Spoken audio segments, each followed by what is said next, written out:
Okay, I'm starting. You can start.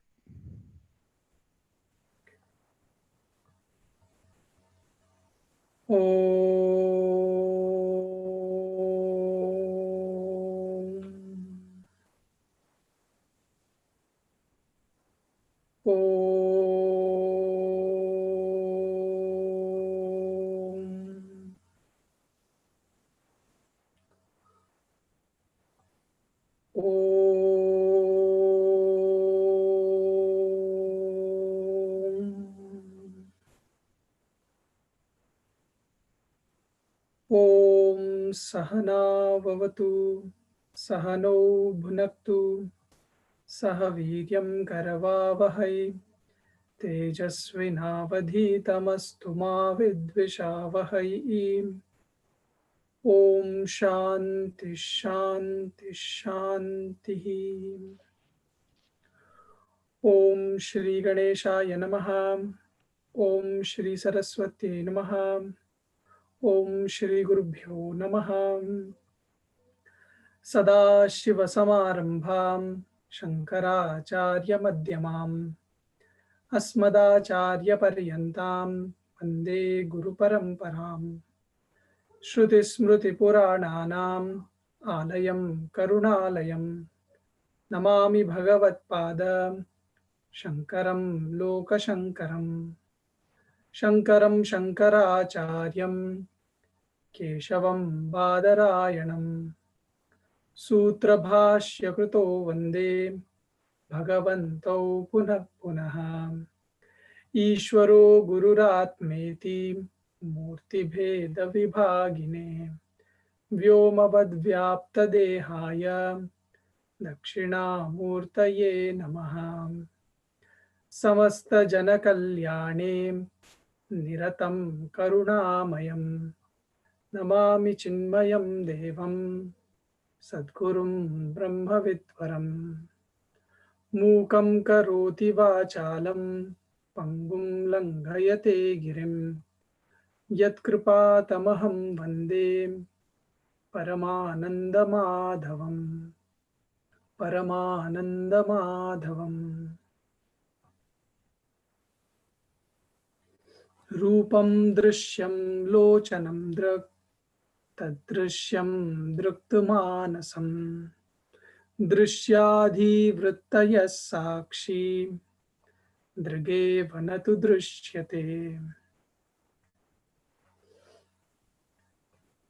Hari Om and welcome back. Let us first do a recap of our thought on Samadhi, and I will share the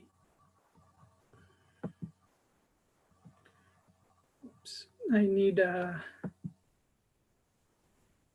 privileges to share.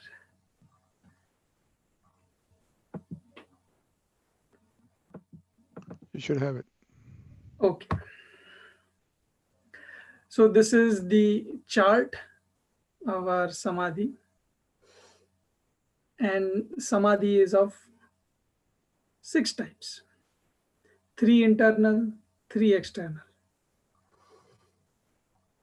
Internal and external is only dependent on where the mind is placed.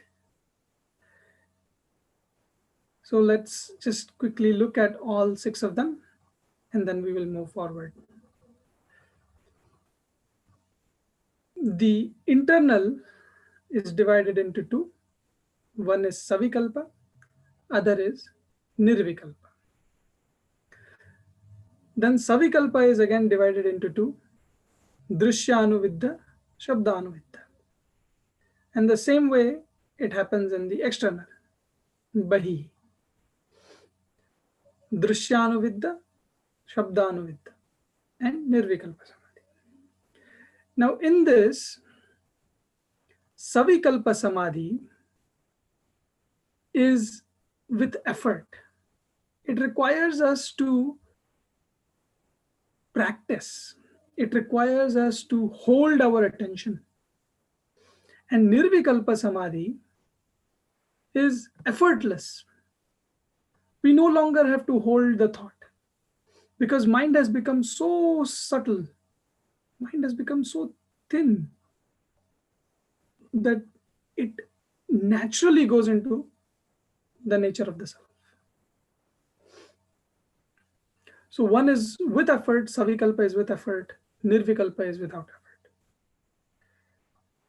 When we say drishyanuviddha savikalpa, inside, what we say is that we are taking our desires, the thoughts of our experiences. What experiences? The experiences of the jiva. Those experiences that I hold to consider myself to be an ego. Those experiences. The desires that I have cultivated as an ego. Those. So, kama sankalpa sandeho. That was mentioned how in the beginning shlokas. These are all the thoughts of the mind. So these are seen. We are able to see them. How I am able to see them? I am aware of it. I know that they are my thought. But when I become aware of it, that means I am not those thoughts. I am the Sakshi, I am the self, different from these thoughts. These thoughts are appearing in me. So they are drishya, they are seen.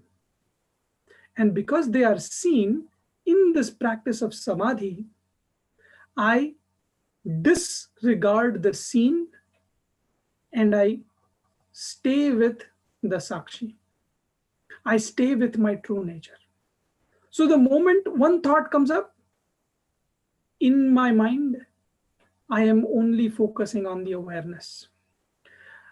Once that thought goes away, another thought comes up. Still, I am maintaining my focus on the awareness, on the Sakshi. So, like that, thought after thought will come and go. I do not run after these thoughts, but as they do come, I side by the awareness and not by the nature of the thought, not by the color that the thought is presented with. That is Drishyanu Samadhi. And continuously it has to happen. It cannot stop at one point and then we go and entertain ourselves with other thoughts.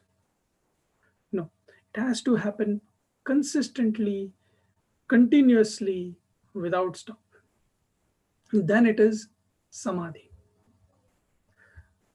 Shabdanuviddha is where we take the words from the scriptures. Like aham asmi, aham kivasmi, aham atma asmi. I am the self.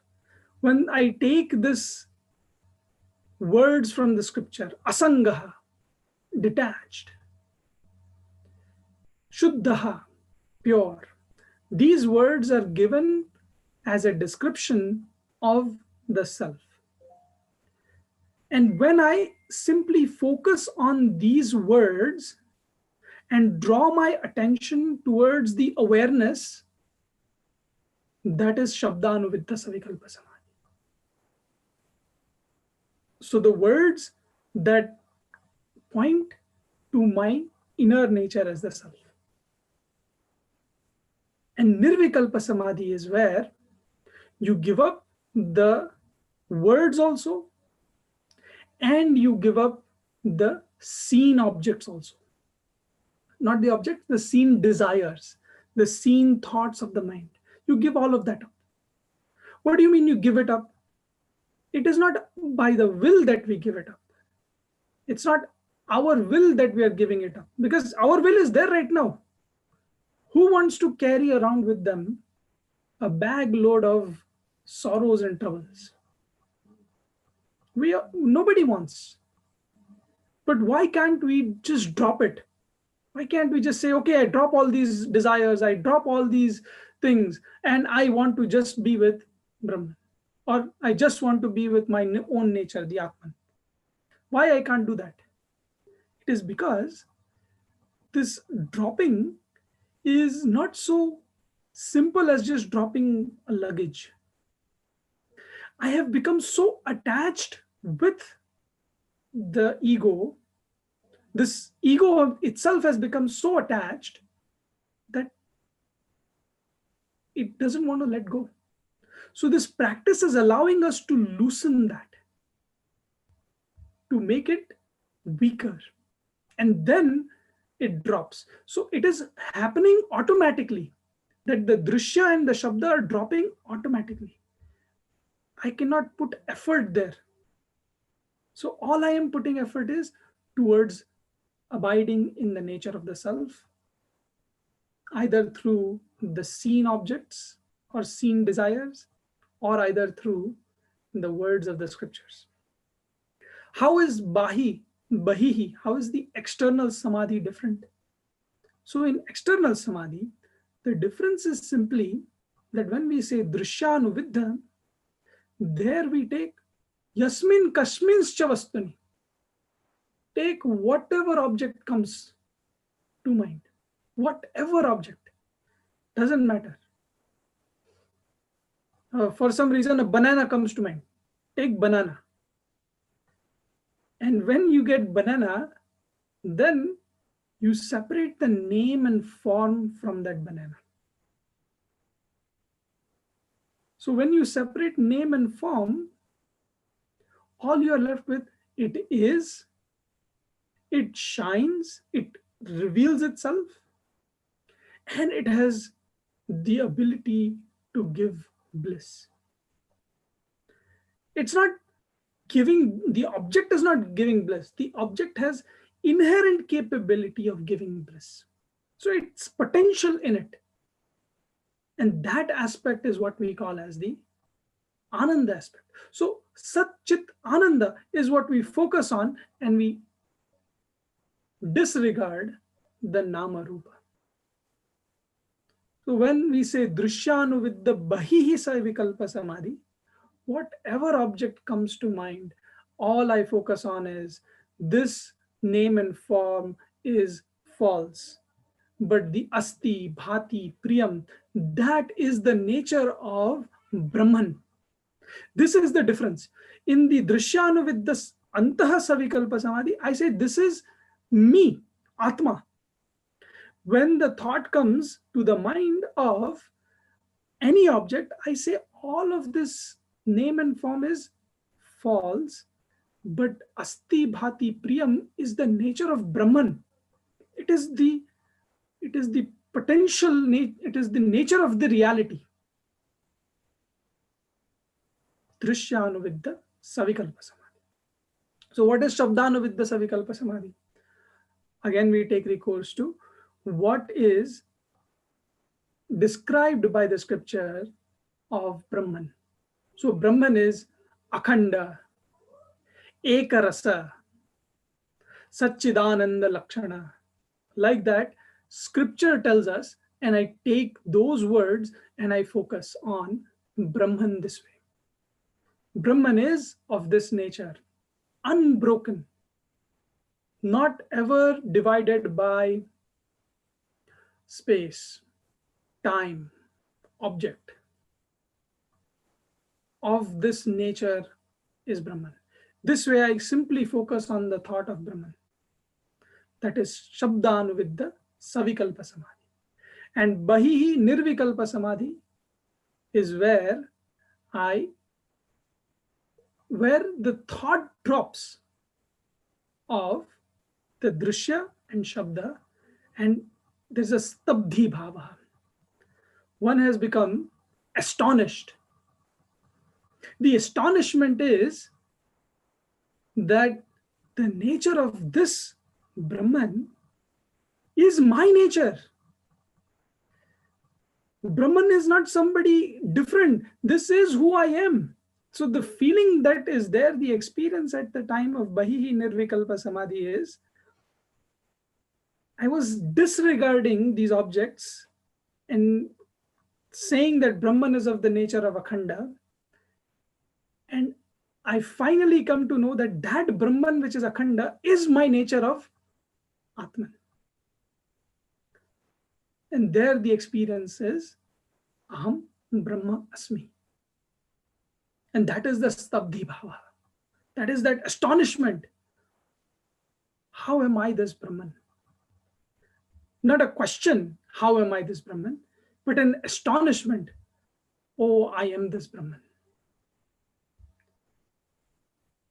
This are the 6 types of Samadhi. And what we must do? Whatever comes to mind.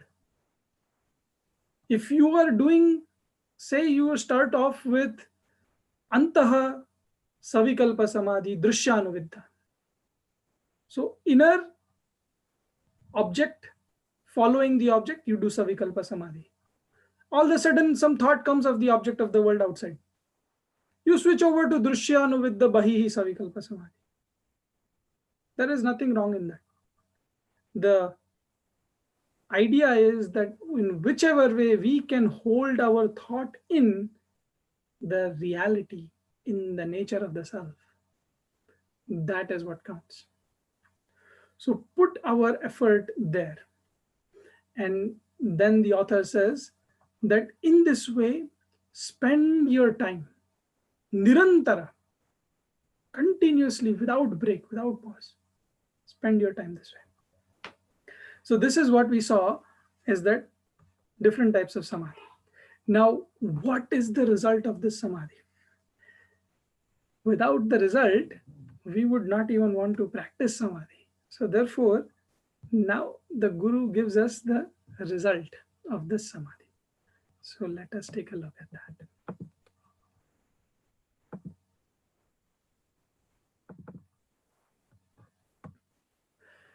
Dehabhimane galite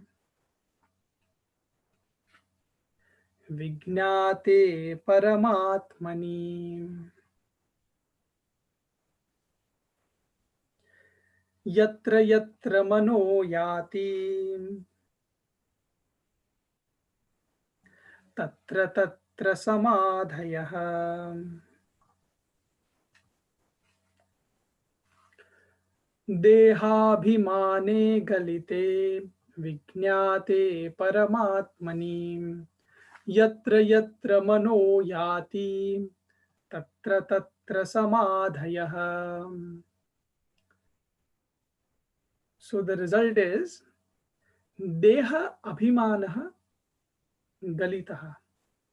The arrogance, the notion of I am the body, that dissolves. And what happens? Vijnate Paramatmani. And I come to know my supreme nature. Then yatra yatra mano yati. Doesn't matter, wherever the mind goes. Tatra tatra samadhaya. There itself is samadhi.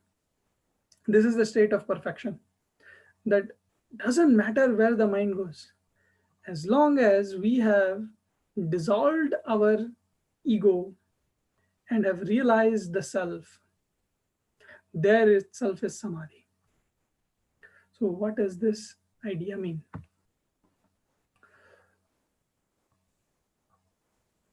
Deha abhimanaha, meaning the identification that was spoken of previously. I am this body. This identification with this body is the abhimana. The identification with the body is easily understandable, and that can be dropped. Sometimes we can easily disconnect from the body because it is grosser and it's easily understandable. But to drop the notion that I am the mind, or I am somebody other than the mind, that is not so easy.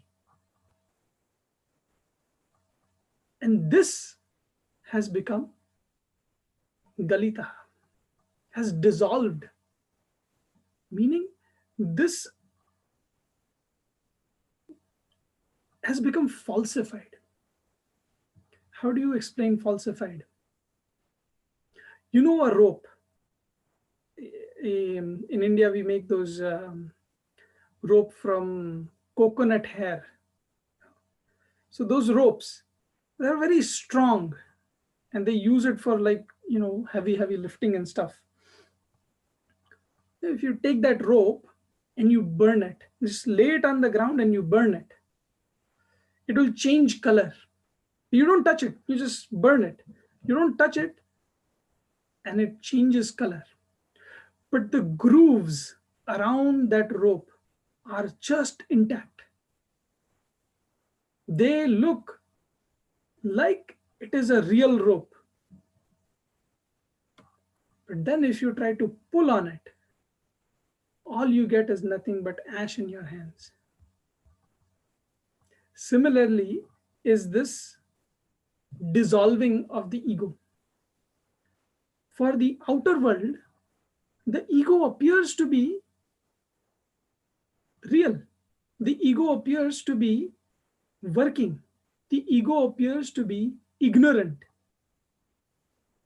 But for that Mahatma, that Purusha, for such a person, that ego no longer can bind. That ego no longer can tie that person. Because it has become dissolved. That identification that was there, which was Bhranti-janyam. You remember Bhranti-janyam, which was come about from false understanding. That ego was dissolved. So therefore, there is no longer an ego. It's me and it's just me, the Atma, the self. So therefore, that is dissolved. But when does that happen? Vijñāte Paramatmani. When the Paramatma is known. But it's not just knowing like how we know scriptures. Like I studied Drshya Vivek, so I know now what is Drshya Vivek talking about. There are 6 types of samadhis. Then there's a topic about the Druk and Drshya from the beginning. Like that, I could know the whole topic from beginning to end. That's not Vijnana. Because something hits our head and then somebody tells us, okay, why don't you tell me what was there in first 5 shlokas of Drshya Vivek? Nothing will come to mind. Why something hit our head? You fast for 1 day, eat no food, and then somebody asks you, now you chant now you tell me what was there in Drshya Vivek. Nothing will come to mind. All will be forgotten. Because the only thing that will be there in mind is, I need food. I am starving. So the point is that this Vijnana is dependent on memory. My knowing of scriptures is dependent on my memory, which is necessary. I'm not saying it is not necessary, because when we are in the biggest of the jam, what comes to help us is the memories, the experiences that we have developed. They will come to help us. But when we talk about the spiritual height, those memories cannot help us because they also bind us. Because there's an identification even with that. So Vijñāte Paramatmani means having a direct personal experience that I am this Brahman. There is no intermediaries. Nothing in between telling me that I am this Brahman or I am this Atman. Right now, what is the intermediary for us? The intermediary is the Shastra, the scriptures, which we hear from the Guru Mukha. So our Guru has told us, so that becomes the knowledge for us to know Brahman. But when that knowledge becomes my living experience, when I have personally experienced it. I don't want to say seen it, because you don't see it. In samadhi, you don't see anything. Your eyes are already closed. You can't see anything. It's not like your dream world where you're seeing something. If you're seeing something, then it is absolutely some different place you have gone to. So, Vijnate Paramatmani is where we have come to have a aparoksha anubhuti, a direct experience without any means of knowledge. Because I am that. Then, yatra yatra manoyati, whether the mind goes in our desires, whether the mind goes in the object, whether the mind goes in the Shastra, there itself is samadhi.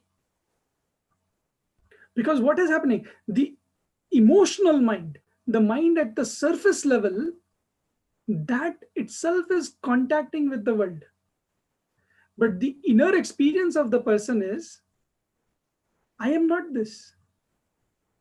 So therefore, they are not disturbed by the desires, they are not disturbed by the objects, or they're not even pleased that I get a chance to study scriptures, or um, you know, I don't get a chance to study scripture, so they're disheartened. Yatra yatra manoyati tatra tatra samadhaya. There is a nice shloka in Bhaj Govindam, if you remember. Yogarato va bhogarato va sangarato va sangavihinaha yasya brahmani ramate chittam nandati nandati nandati. Right? One whose mind is ever in Brahman, one whose mind is ever established in that reality of the self, then may the person be in yoga. Meaning, may the person be in the Jnana yoga, Karma yoga, Bhakti yoga, whichever yoga they have been practicing. Or may the person be in the Bhoga. May that person be indulging to the world. But Nandati, Nandati, Nandati. That person in themselves, they're reveling. They're not reveling in the object, they're reveling in the Atma.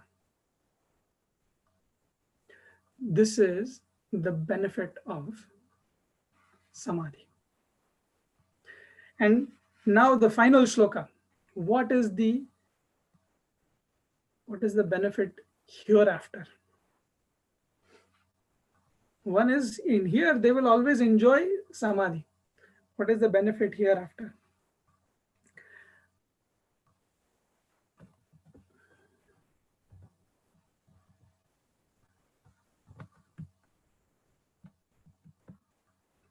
Bhidyate hridaya granthi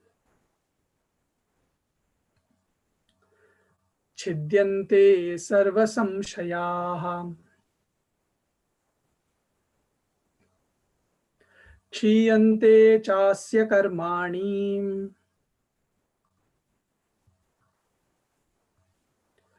तस्मिन् दृष्टे परावरे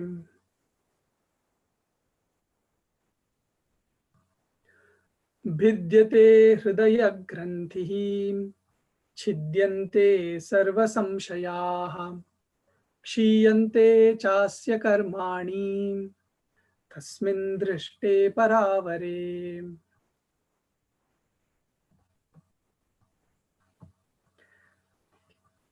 भिद्यते hridaya granthi. The granthi, the knot of the hridaya, of the heart. So the knot of the heart has been cut, vidyate, cut asunder. And chidyante sarva samshaya.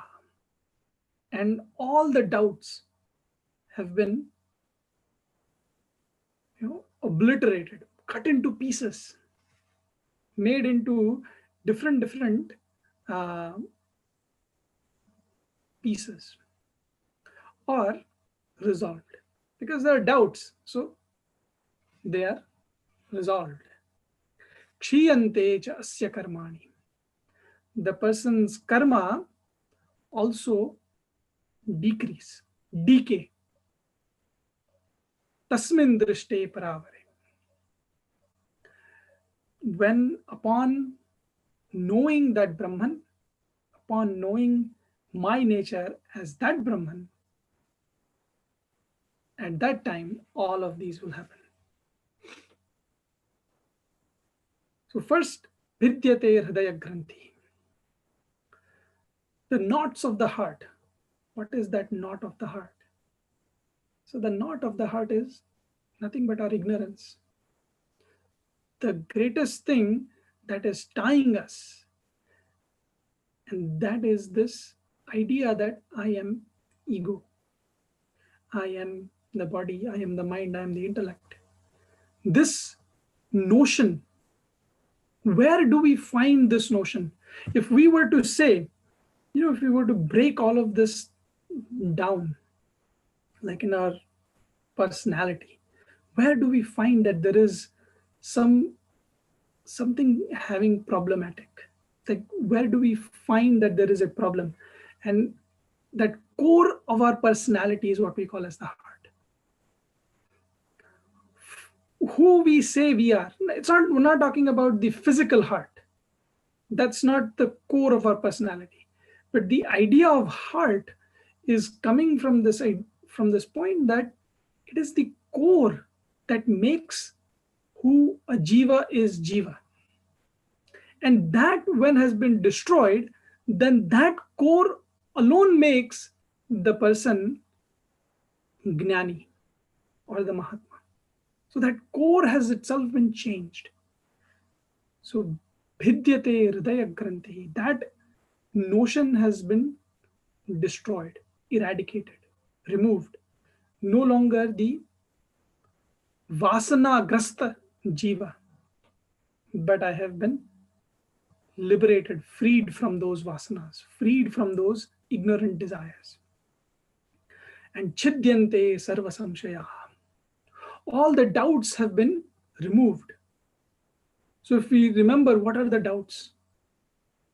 The doubts we talked about, Shravan removes the doubt of I don't know Brahman. Manan removes the doubt of how am I this Brahman?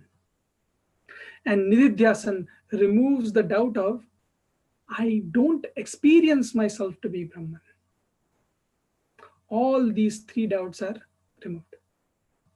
So, chidyante, they have been obliterated. No longer a person will have this doubt. And another doubt could be that I don't know jiva. What is the true nature of this jiva? The true nature is this Atman. I am Atman. But because I identify with the body, mind, intellect, I become jiva.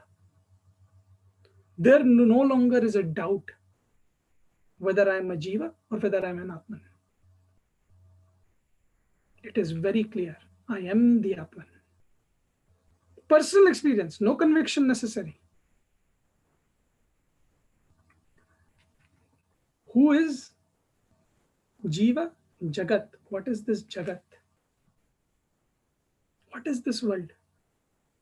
This world is nothing but manifestation of that Brahman. It is that Lord who has chosen to be present in different names and forms.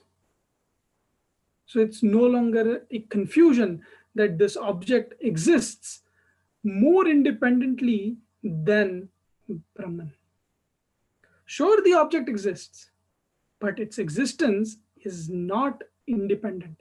Its existence is dependent on Brahman. I know Brahman. I don't know this object.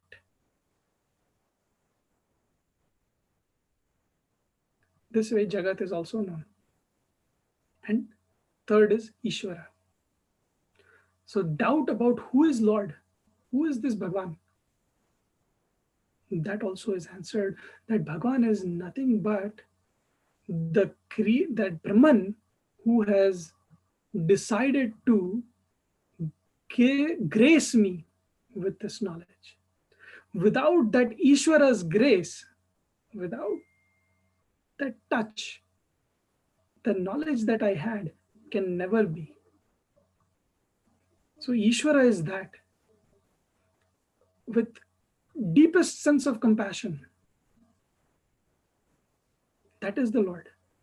One who is able to do anything. We say, who is a Prabhu? Prabhu is one who is kartum, akartum, anyatha kartum shakya. Meaning, kartum means that which we are able to do. That which nobody is able to do, even Ishvara is able to do. But then if we do it, say we did whatever was supposed to have been done, we did the action, and we made a mistake. Can we reverse the process?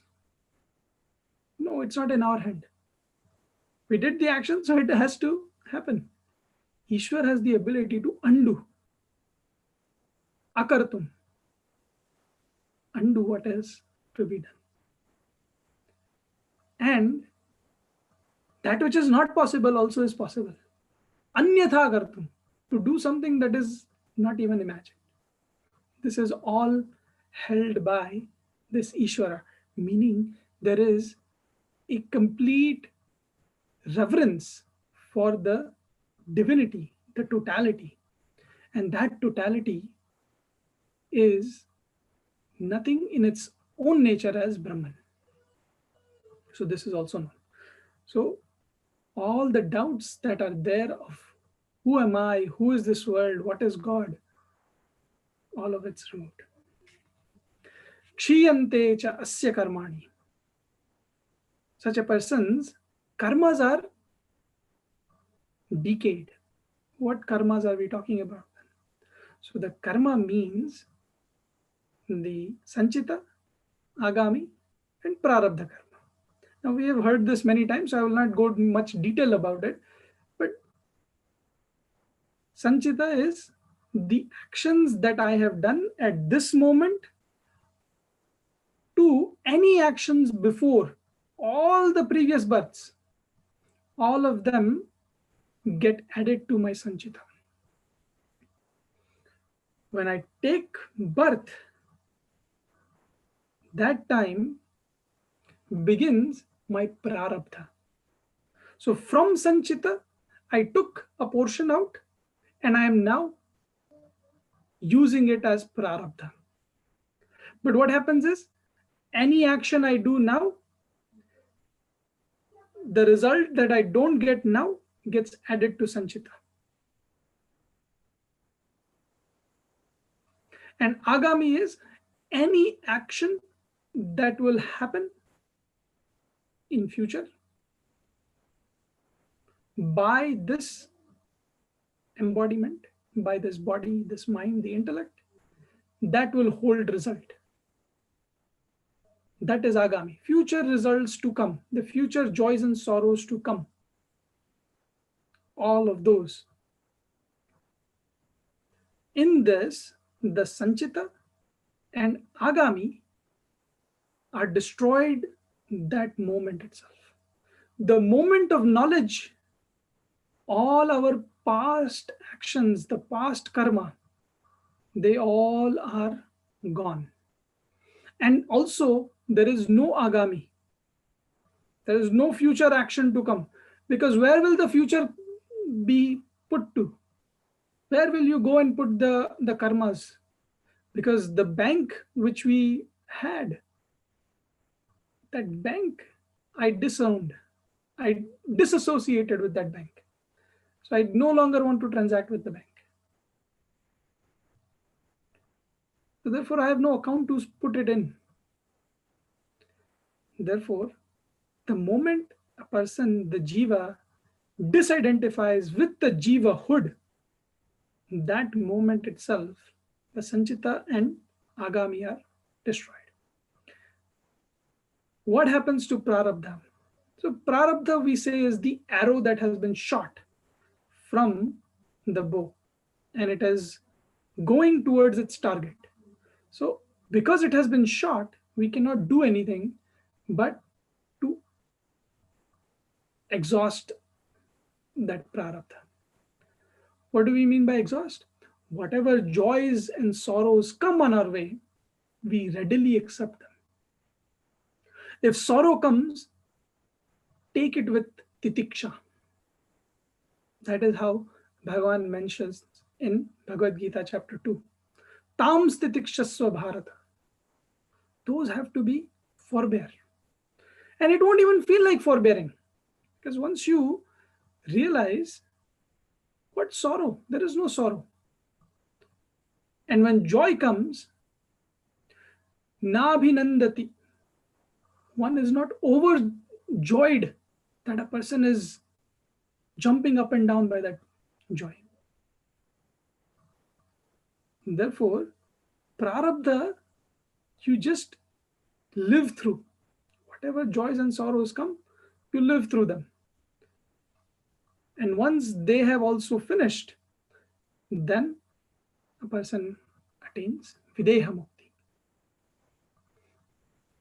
So till they have not exhausted, one is living. And while living, they are liberated. That is jivan mukti.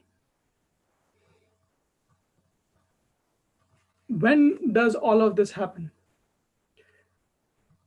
Tasmin paravare drishte. When the para and the avara has been seen. Para is Brahman. Avara is the Atman. When it is seen that para and the avara are nothing but the same. They are not two. Brahman and Atman are not two. They are one alone. When this is seen, all of these are destroyed. Therefore, we must all strive for this self-knowledge.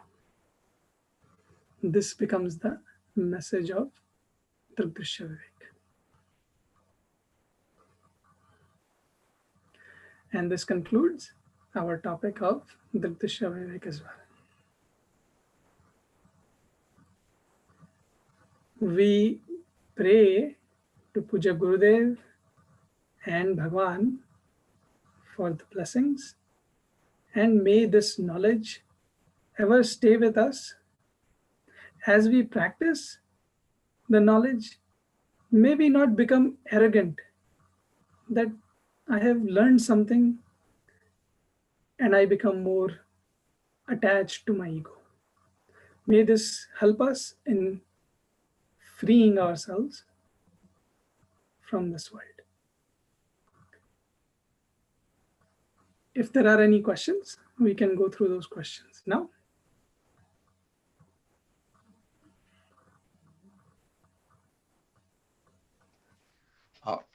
A quick one, Dhirenji. Is just clarification. Dhirenji, Is a vasana and 1 minute, Sukumarji. I think someone is. it's me. Raviji, go ahead. Okay, go ahead, Raviji. No, is a you said the sanchita karma and vasana, they are the same, right? Is there a difference? The difference, I mean, the word are different because they're trying to point something different out. When we say sanchita karma, the idea behind sanchita karma is it is a collection of joys and sorrows that a jiva has to experience. So it is nothing but papa punya that is waiting to give joys and sorrows. When we say vasana, vasana is the ways in which it can give joys and sorrows. I have to get joy. But in order for me to get the joy, the vasana I cultivate can be different. For some people, the vasana can be a tamasic vasana and then they get joy. For some people, the vasana can be sattvic vasana, but they get joy. But doesn't matter which way they get joy, they are bound. I see. Okay, thank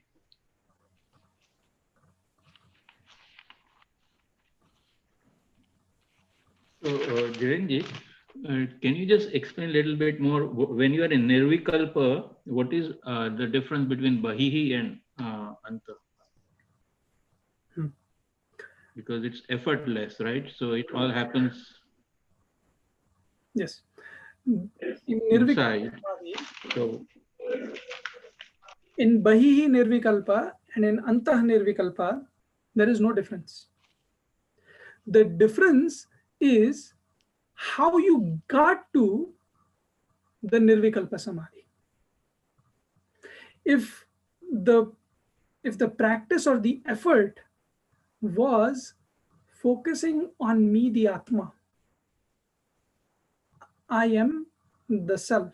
If that was the focus, and through that focus, the mind is taken to Nirvikalpa Samadhi, that is considered as Antaha Nirvikalpa Samadhi.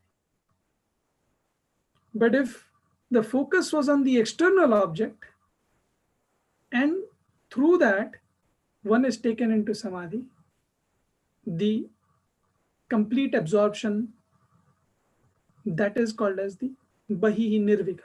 So the nature of the Nirvikalpa Samadhi is not different. Both are same. But how one was placed in it, that is what makes it different. Therefore, in both of them, our author says rasaswada. And in one says it is stabdhi bhavaha. The Bahihi Nirvikalpa Samadhi, one is completely astonished. And like that also is mentioned in the Antaha Nirvikalpa Samadhi. So therefore, there's no difference in the nature of the Nirvikalpa Samadhi.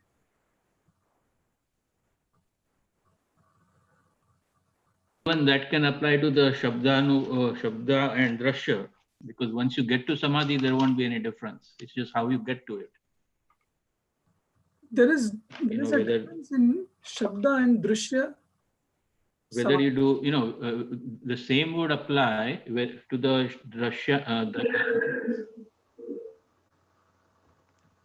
There is a difference in Bahihi Shabda and Drshya and Antaha Shabda and Drshya. And the difference is based on if it is Antaha Drshya. If it is Antaha Drshya, meaning internal and you're able to see, then it is based on your mind's thoughts, your experiences of the past. That is what is Drshya. If it is Bahihi Drshya, then it is any object. Now, what is the difference between an object and your desires? See, desire doesn't become unless and until you have played with that object for a long period of time. So if it has become my desire when I have entertained myself with that object for a long period of time. But say a book comes to mind. I've not played with the book for a long period of time. So I don't have any desire. But I have an object. I'm able to see the object. So when I see the object, the thought is about the object. And in that, I separate the name and form and I stay with the Asti Bhati Priyam. So there is a difference there. Similarly, when we say Shabdanuviddha, the Shabda is pointing towards the nature of Atma when it is Antaha. Shabdanuviddha Antaha Samadhi, that is pointing towards Atma is of this nature.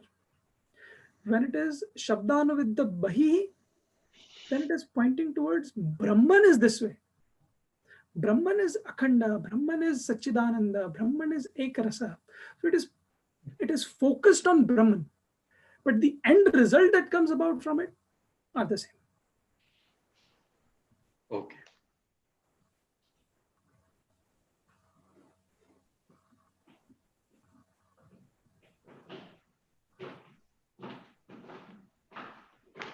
Dhirenji. Just to finish, my point was that in whichever way, at the end of the day, Samadhi, there is no difference. whether it is Anta or Bahihi or Shabdanovidya or Drishyanovidya, once you get to the Samadhi stage, there will be no difference.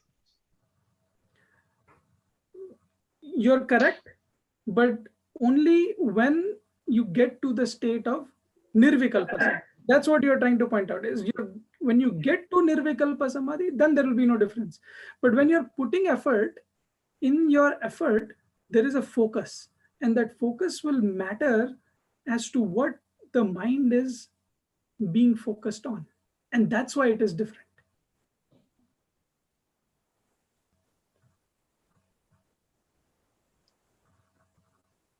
Dhirenji, sorry. Go ahead. Sorry. Is it like the goal is the same, but I have two different paths to take? Either I take the Anta path or I take the Bahi path. But at the end, we are still going to Nirvikalpa Samadhi, right?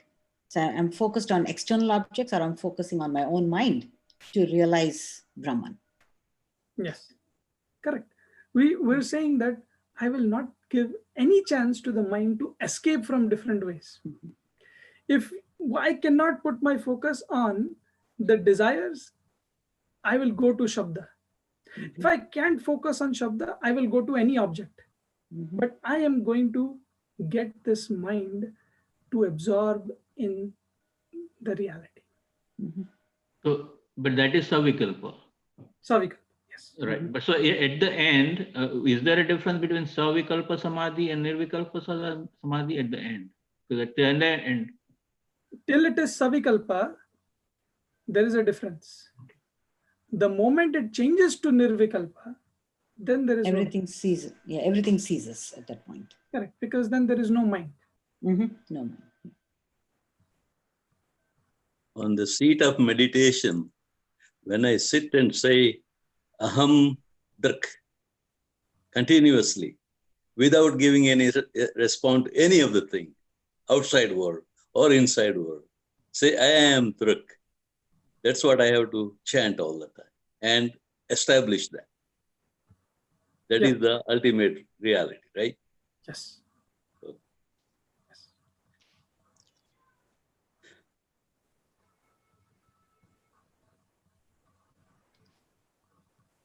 Dhiren, you answered this question last week. I just need a clarification.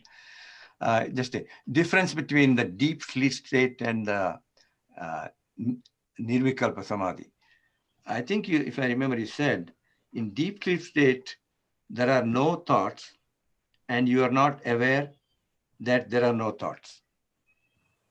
Whereas in Nirvikalpa Samadhi, there are no thoughts, but you are aware that there are no thoughts. Am I right?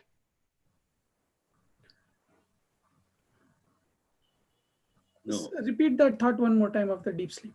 Okay. In deep sleep state, there are no thoughts and you are not aware that there are no thoughts.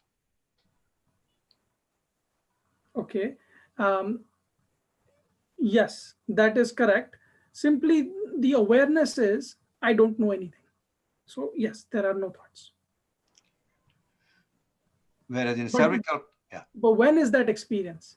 It's not the moment that is happening, that is not the experience. It is upon waking up is when that experience happens of there was nothing.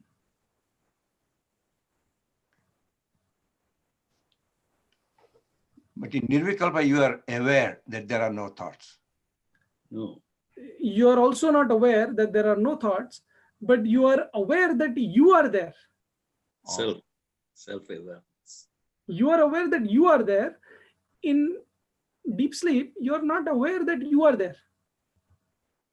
You are aware of nothing. So you are aware of no thoughts, and you are aware, and you are not aware of yourself in deep sleep.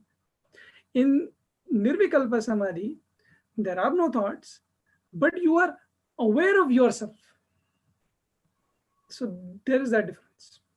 Okay, thanks. And Prakashji, when you are saying that I am Druk is what I must be chanting. Witnessing.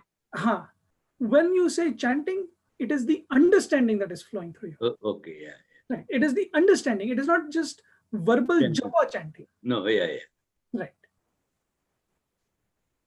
Dhirenji, when we say that in Nirvikalpa Samadhi that I'm aware that I have no thoughts, that means that is a thought, right? Good. So it's not, the I no longer is that ego I. Mm-hmm. So there is no vocalization. There's nobody telling me that I am existing, but I know that there is a presence, because right now, you are here, correct? Mm-hmm. And we also know you are here. If you were to switch off lights in your room, we will not see you, but you are over there. You also will not see the objects around you, but will you not know you are there? Mm-hmm. You know you are there. So in deep sleep, similarly, there will be a full awareness that there is presence, but that presence will not be felt like I am present. It is not like I, the ego, is present. It will just be felt like this is it. This is the presence. This is me. And you can't We say realize, also. yeah. The me is just to identify with something. Here, there is no identification. So it's the only thing that we can say is Sat Chit Ananda. That is what the experience is. State of I am. State of I am. Yes.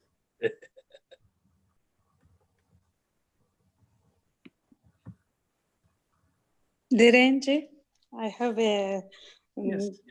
a point. So the idea of reading all these scriptures and about the samadhi and practicing is not just for that particular time when you are doing it. It is to be lived in your all waking hours. Of course, in sleep, you don't know, but like how you go through life is knowing this knowledge. This is who I am, so that, all the ups and downs, they don't touch you, and you just pass through this life smoothly and with the knowledge that this is who I am, and be one with the Brahman. Yeah. Yes, that is the ultimate purpose. Without this knowledge, we are always living a life of duality. Yeah. And this life of duality is painful. It doesn't give us joy. Yes. So why I want to know is so that I know who I truly am, and not to worry about who I really am not. Or that false I don't want to be identified with that. And by identifying with it, I cause many problems for myself only. Myself. So therefore, I need to know this. Yeah. And I think the life becomes very simplified if one lived like that. Yes. Right? Yes. Okay, thank you. I liked one of Puja Gurudev's quotes. I think it's from that Live 360, the 365 Gita app, in which Puja Gurudev talked about, he says, put a piece of wood on an ocean. So the piece of wood goes up and down with the waves in the ocean.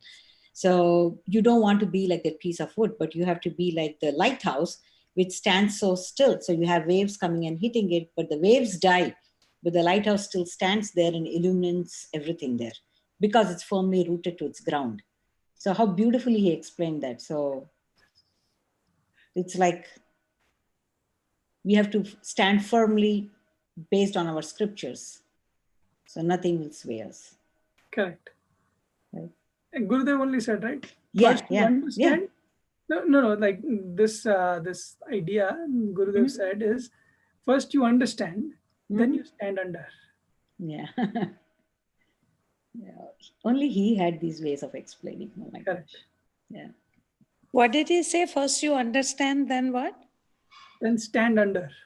Yeah, that's Stand under that umbrella of the knowledge. self, the knowledge. Mm-hmm.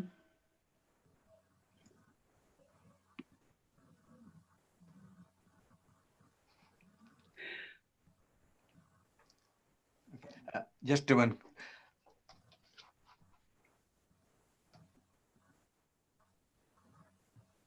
Ravi.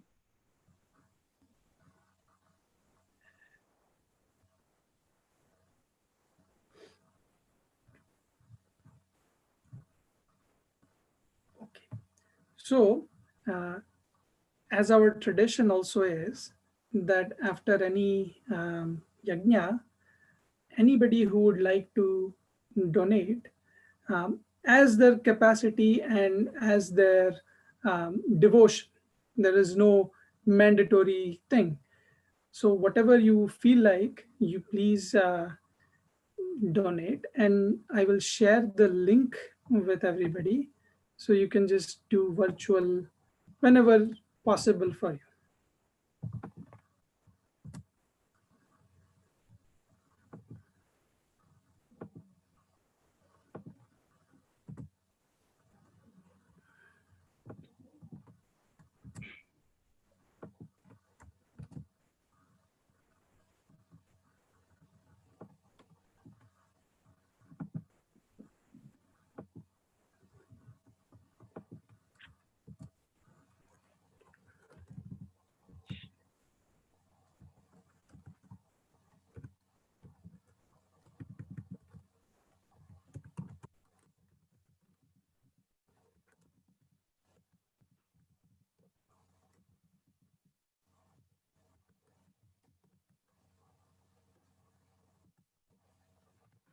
Okay. So I've shared the link with everybody, and we again pray to Bhagwan and to Puja Gurudev to continuously keep us giving more and more opportunities for satsang, and maybe continue more and more with our sadhanas so that it increases as much as possible. And also, as our tradition goes, we never conclude with a shloka. We always go back and read the first shloka. So we'll just chant the first invocation shloka and then we'll conclude. Rupam drishyam lochanam drag tadrishyam druktumanasam drishyadhi vrittaya sakshi drige vanatu drishyate.